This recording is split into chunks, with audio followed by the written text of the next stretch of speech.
হক্কানি পীর চেনা, একজন যে মুরিদ পীর ধরবে,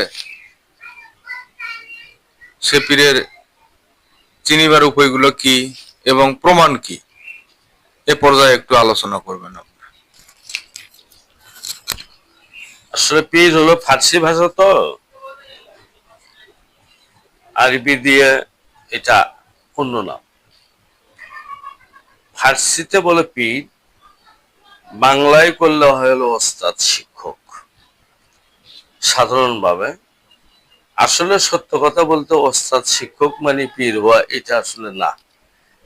পীর হইতে গেলে আসলে ওনাকে কতগুলো সাধনা থাকতে হবে, রিয়াজত থাকতে হবে, বন্দিগি থাকতে হবে, এরপর সহবত থাকতে হবে, নিজবত থাকতে হবে, বিভিন্ন এই চেষ্টার মধ্য দিয়ে যার আত্মাটা শুদ্ধ করে।